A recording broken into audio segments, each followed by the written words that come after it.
नमो नमः. आज आपण 9वीच्या संपूर्ण संस्कृतम या पुस्तकातील पान नंबर 67 वरील 13 पाठः सर्मायाः शीलम हा बघूया, म्हणजेच सर्मेचे चारित्र्य. आता इकडे काय दिलंय बघा प्रस्तावनेमध्ये. वेदवाङ्मये आगता कथा एषा, म्हणजेच म्हटलंय की ही जी कथा आहे सर्मायाः शीलम ही वेदवाङ्मयामध्ये आलेली आहे. पुरा पणयः नाम असुराः देवानां सर्वाः धेनुः स्वदेशम अपाहरन्. म्हणजेच म्हटलंय पुरा म्हणजे पूर्वी, पणयः नाम असुराः म्हणजे पणी नावाच्या राक्षसांनी, देवानाम म्हणजे देवांच्या, सर्वाः धेनुः म्हणजे सगळ्या गायी चोरून, स्वदेशम अपाहरन् म्हणजे चोरून स्वतःच्या देशात नेल्या. धेनूनाम अन्वेषणार्थम सुपर्णः इति देवानां सेवकः गरुडः पणीनां देशम गतः. म्हणजेच काय म्हटले, धेनूनाम अन्वेषणार्थम म्हणजे त्या गायींना शोधण्यासाठी म्हणून सुपर्ण नावाचा देवानां सेवकः म्हणजे देवांचा सेवक गरुड हा पणींच्या देशामध्ये गेला होता. तत्र पणीनां उपहारैः वशः गरुडः धेनूनां विषये न किम अपि अकथयत्. म्हणजे तत्र म्हणजे तिथे, पणीनां उपहारैः म्हणजे ते पणी लोकांनी ज्या त्याला उपहार म्हणजे ज्या भेटी दिल्या, ज्या काही त्याला गोष्टी दिल्या, त्यांच्यामुळे वश होऊन म्हणजे त्यांनी काही प्रलोभनं दाखवली असतील त्याला की आम्ही तुला हे देतो, तू इथेच थांब. तर मग अशी प्रलोभनं दिल्यामुळे त्यांना तो बळी पडला आणि अशामुळे अशा वश झालेला जो गरुड होता तो धेनूनां विषये म्हणजे त्या गायींच्या विषयी न किमपि अकथयत मग त्याने त्या गायींविषयी देवांना काहीच सांगितलं नाही. तेन स्वामीद्रोहः कृतः त्याने स्वामीद्रोह केला म्हणजे विद्रोह केला. अतः देवैः पुनः सर्मानाम शुनी प्रेषिता. म्हणून मग देवांनी काय केलं, त्याने तर असं केलं, गरुडाने तर असं वागलाय तो, म्हणून आता पुन्हा काय करायचं म्हणून देवांनी सर्मा नावाच्या एका कुत्रीला तिकडे पाठवलं. शुनी म्हणजे कुत्री. निर्भयतया सुदूरम मार्गम अतिक्रम्य रसानदीम उत्तीर्य सा पणीनां देशम प्राप्ता. निर्भयतया म्हणजे निर्भयपणे न घाबरता, सुदूरम मार्गम अतिक्रम्य म्हणजे खूप दूरचा रस्ता पार करून ओलांडून ती रसानदीम उत्तीर्य, रसा नावाची एक नदी आहे, तर त्या नदीला पार करून तिला ओलांडून सा पणीनां देशम प्राप्ता ती त्या पणींच्या देशात पोहोचली. पणीभिः कृतम आतिथ्यम तया न स्वीकृतम म्हणजे त्या पणी लोकांनी जे तिचं स्वागत केलं किंवा पाहुणचार केला असेल, आदरातिथ्य केलं असेल, ते तिने स्वीकारलं नाही. प्रतिनिवृत्य देवेभ्यः सर्वं वृत्तान्तं अकथयत्.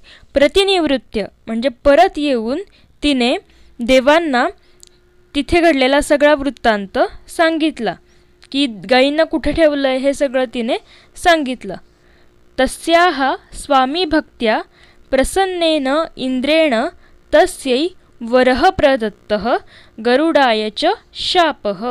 म्हणजे आता तिच्या स्वामी भक्तीमुळे प्रसन्न होऊन इंद्राने काय केलं तर तिला वर दिला आणि गरुडाला मात्र शाप दिला. स्वामी भक्तेः कर्तव्यपालनस्य गौरवकथा नाम इदं पोवाडा गीतम. म्हणजे म्हटले स्वामी भक्ती आणि कर्तव्यपालन या विषयावरची ही गौरवगाथा म्हणजेच पोवाडा गीत आहे. पोवाडा इति प्रसिद्धः महाराष्ट्रीयः लोककलाप्रकारः. आपल्याला माहिती आहे पोवाडा हा महाराष्ट्रातला प्रसिद्ध असा लोककला प्रकार आहे. वीररसप्रधानम इदं पोवाडा गीतम. वीररसप्रधान असलेलं असं हे जे पोवाडा गीत आहे ते रचितम अस्ति पंडित प्रभाकर भातखंडे इति आधुनिक संस्कृत लेखकवर्येण. म्हणजे आता हे पोवाडा गीत कोणी लिहिलंय तर आधुनिक संस्कृत लेखक पंडित प्रभाकर भातखंडे यांनी हे रचलेलं आहे. सरमायाः शीलम हे पोवाडा गीत. आता ते बघूया आपण. बघा, शाहीरः वदति सभायां देवराज इंद्रः चिन्तयति कः प्रेषितव्यः किंकरो नैकोपि दृष्टः यो भवेत् सदा स्वामिनिष्ठः. आता बघा, शाहीर काय म्हणतात, सभायाम देवराज इंद्रः. सभायाम म्हणजे सभेमध्ये देवांचा राजा म्हणजे देवराज इंद्र. चिंतयती म्हणजे काय, चिंतन करतोय, विचार करतोय. की काय विचार करतोय तो, कह प्रेषितव्यः म्हणजे कोणाला बरं आता पाठवायचे, कारण गरुडाने तर आधी असं केलंय, त्याच्यामुळे आता कोणाला पाठवायचं. किंकरो नैकोपी दृष्टः. किंकर, किंकर म्हणजे सेवक. तर असा एकही सेवक नाही किंवा बघितलेला नाही किंवा दिसत नाही. पुढे म्हटलंय यो भवेत सदा स्वामिनिष्ठः की जो नेहमी स्वामिनिष्ठ असेल. असा एकही सेवक दिसत नाही. मग कोणाला पाठवायचं असं तो विचार करतोय. इकडे सुद्धा तसंच चित्र दिसतंय. गायक वृंदः तदा म्हणजे आता ते विचारतायत की मग आता काय करायचं. तर शाहीरः सेवायां तत्परा देवगणप्रिया म्हणजे सेवायां तत्परा म्हणजे सेवेमध्ये सदैव तत्पर असलेली अशी देवगणप्रिया म्हणजे देवांची लाडकी किंवा आवडती. नियुक्ता गोधन प्राप्त्यर्थम म्हणजे गोधन मिळवण्यासाठी निवडली. कोण, सेवेमध्ये तत्पर असलेली देवांची लाडकी अशीच गोधन मिळवण्यासाठी म्हणजे गोधन म्हणजे ते गायी ज्या लपवलेल्या आहेत, चोरलेल्या आहेत, त्या मिळवण्यासाठी निवडली गेली. आता ती कोण आहे बघा, मघवता आज्ञप्ता सरमा. मघवता म्हणजे इंद्राने सरमेला आज्ञा केली म्हणजे ती सरमाच आहे जिला पाठवलेलं आहे तिकडे आता, की जी सेवेमध्ये तत्पर आहे, देवांची लाडकीसुद्धा आहे. पुढे म्हटलंय प्रस्थिता देवशुनी सरमा हे जी जी जी म्हणजे प्रस्थिता म्हणजे प्रस्थान केलं किंवा निघाली. देवांची कुत्री देवशुनी सरमा म्हणजे देवांची कुत्री निघाली. हे जी जी जी जी जी आणि गायकवृंदसुद्धा तेच म्हणतात प्रस्थिता देवशुनी सरमा हे जी जी जी जी जी म्हणजे निघाली देवांची कुत्री सरमा हे जी जी जी जी जी. आता पुढे शाहीरः तदा मार्गे दृष्टा म्हणजे तदा म्हणजे तेव्हा, मार्गे म्हणजे जाताना रस्त्यात तिला काय दिसलंय, तिने पाहिलं की तटरूह तरुत्पाटिनी रसा म्हणजे आता तिने काय पाहिलेलं आहे तर भरपूर तिने रस्त्यात पाहिलं की काठावरची जी झाडं आहेत म्हणजे आता नदी आहे, रसा नावाची एक नदी आहे, तर त्या ती रसा नदी कशी आहे तर काठावरची जी झाडं आहेत ती सुद्धा उन्मळून टाकणारी म्हणजे अगदी मुळासकट उखडून टाकणारी अशी ती रसा नावाची नदी आहे. पुढे म्हटलंय जलौघ समृद्ध्या पृथुलरभसा याती सरसा म्हणजेच जलौघ म्हणजे भरपूर पाण्याला त्या ओघ आहे, खूप भरपूर पाणी असलेली आणि पृथुलरभसा म्हणजे अत्यंत वेगाने वाहणारी अशी ती वाहत जाणारी म्हणजेच जाणारी अशी ती रसा नदी त्या सरमेने पाहिली. कारण त्या नदीला एवढा ओघ आहे की ती जी नदी आहे ती काठावरची झाडंसुद्धा उन्मळून टाकतीये हे तिनं पाहिलं. रसाम दृष्ट्वा सरमया चिंतितम त्या रसा नदीला पाहून सरमेने विचार केला की अवश्यम गच्छेयम नदी यदि भवेत अद्य सुसहा म्हणजे आता ती काय विचार करते, अवश्यम गच्छेयम म्हणजे मी नक्कीच जाऊ शकेन नदी जर ही नदी यदि भवेत अद्य सुसहा म्हणजे ही जर नदी थोडी जरी शांत झाली म्हणजे पाण्याचा ओघ जर कमी झाला तर मी नक्की या नदीला पार करून जाऊ शकेन. पुढे म्हणते ती अतस्ताम याचेहम विनयवचसा नम्र शिरसा, म्हणून ती काय म्हणते की म्हणून मी नम्रपणे मस्तक लवून म्हणजे मस्तक टेकून डोकं टेकून हिला मी विनवणी करते किंवा विनंती करते. आता ती काय म्हणते रसे कुरु कृपाम, म्हणजे हे रसानदी माझ्यावर कृपा कर. जलम तवेदम महागभीरम, म्हणजे हे नदी तुझं पाणी कसं आहे तर खूप महागभीरम म्हणजे खूप खोल आहे.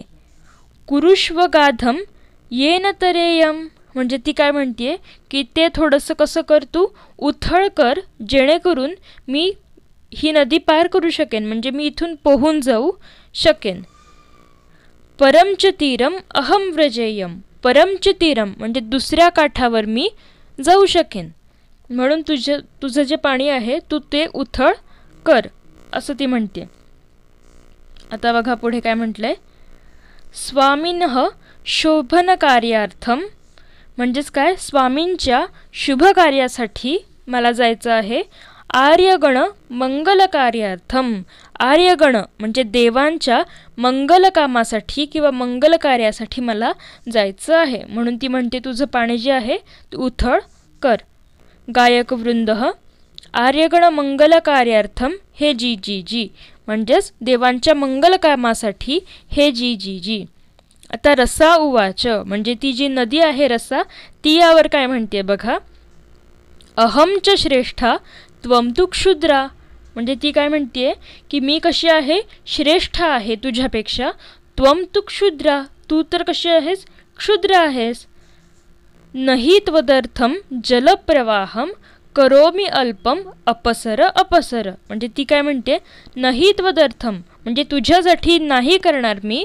जलप्रवाहम करोमि अल्पम म्हणजे माझा जो पाण्याचा ओघ आहे जो जलप्रवाह आहे तो मी तुझ्यासाठी म्हणून कमी करणार नाही.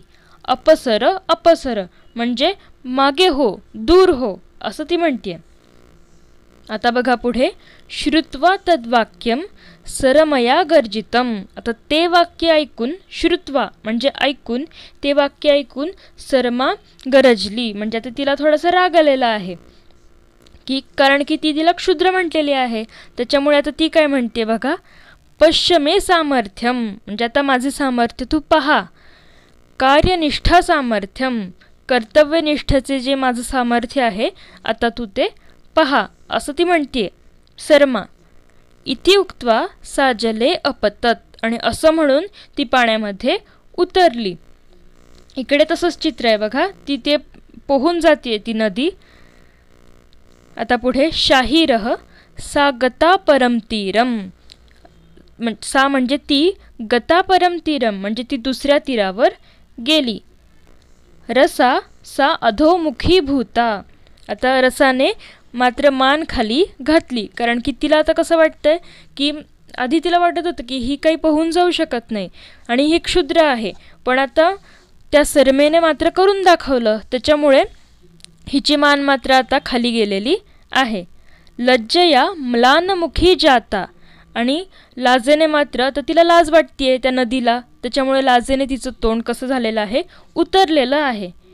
क्षुद्रया कथम पराभूता, म्हणजे आता ती क्षुद्र त्या कुत्रीने तिला पराभूत केलंय, त्याच्यामुळे ती विचारच करत राहिली आहे की कसं काय तिने मला पराभूत केलं. पश्यती क्षुद्र शुनीम सरमाम, आता ती तिच्याकडे फक्त ती नदी जी आहे ती सरमाकडे फक्त पाहतच राहिलेली आहे. गायकवृंद पश्यती क्षुद्र शुनीम सरमाम हे जी जी जी जी जी, म्हणजे त्या क्षुद्र कुत्रीकडे सरमाकडे ती नदी पाहतच राहिलेली आहे. आता गद्यम म्हणजे गद्य भाग आहे. एवं सरमा परतीरम प्राप्ता, अशा प्रकारे ती सरमा दुसऱ्या काठावर गेली पोहोचली. इतः पश्यती ततः पश्यती, इतः म्हणजे इकडे पाहिलं तिने एकदा, ततः पश्यती तिकडे पाहिलं. वलम पृच्छती, वलम म्हणजे पणीच, तर वलम पृच्छती पणीन पृच्छती म्हणजे एका पणीला विचारलं दुसऱ्या पणीला विचारलं. वनम गच्छती म्हणजे ती वनात गेली. गुहाम प्रविशती, गुहेमध्ये तिनं प्रवेश केला, गुहेत गेली. गुहायां पणिभिर्यत् वृद्धं प्रभोः गोधन सर्वस्वम. आणि गुहेमध्ये मात्र तिला त्या पणींनी जे देवराजांचं सर्वस्व ठेवलेलं होतं, म्हणजे जे गोधन ठेवलेलं होतं, म्हणजेच गायी ज्या ठेवलेल्या होत्या ते तिला सापडलं किंवा त्यात दिसल्या. इथे सुद्धा चित्रात बघा तिला त्या गायी दिसलेल्या आहेत, म्हणजे गोधन तिला सापडलेलं आहे. म्हणून म्हटलंय समाप्तम अन्वेषण कार्यम, म्हणजे आता शोधकार्य जे आहे ते संपलेलं आहे, शोधकार्य संपले. गायकवृंद प्रमुदिता इंद्रशुनी सरमा हे जी जी जी जी जी, म्हणजे प्रमुदिता म्हणजे आनंदित झालेली आहे आता ती सरमा, कारण की तिला ते गोधन सापडलेलं आहे. त्याच्यामुळे इंद्राची जी कुत्री आहे सरमा ती आनंदित झालेली आहे. आता गद्यम. सरमया धेनवः अन्विष्टाः, सरमेने त्या गायी शोधल्या. एतां वार्तां इंद्रं वक्तुं प्रस्थिता सा, आणि ही जी बातमी आहे की गायी सापडल्या, कुठे आहेत, हे सगळं इंद्राला सांगण्यासाठी म्हणून ती निघाली.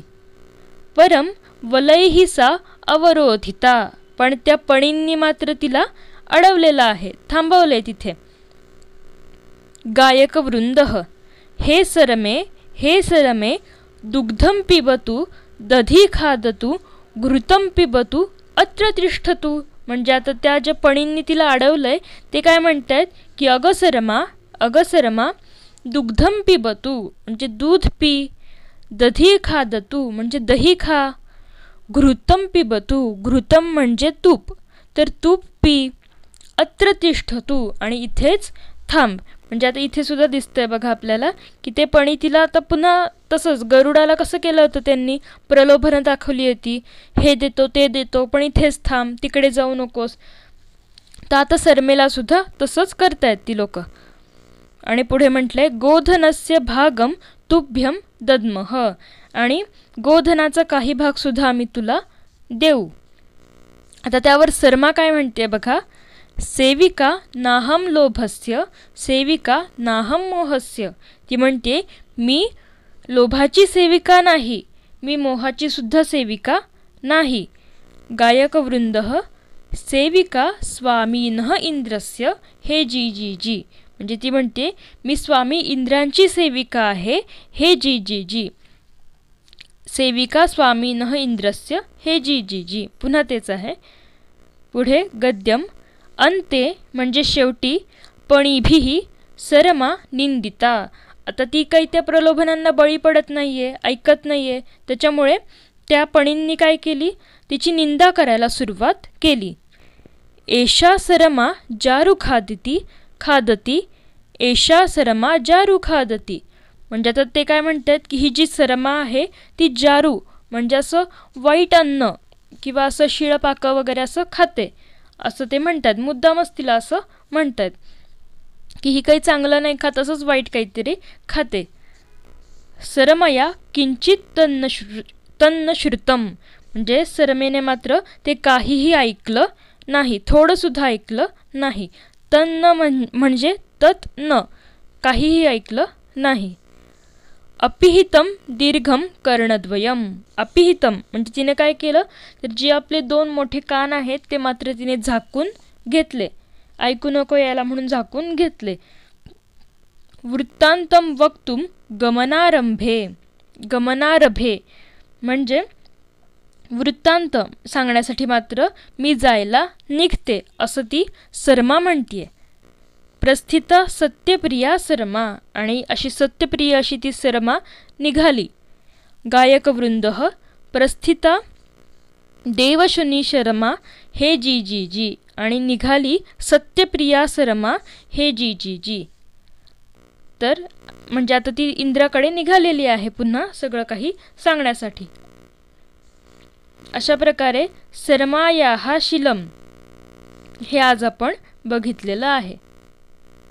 तुम्हाला जर माझे व्हिडिओ आवडत असतील तर व्हिडिओला लाईक करा, शेअर करा आणि आपल्या चॅनलला सबस्क्राईब करा. चला तर पुन्हा भेटूया पुढच्या भागात. पुनर्मिलामः. धन्यवादः.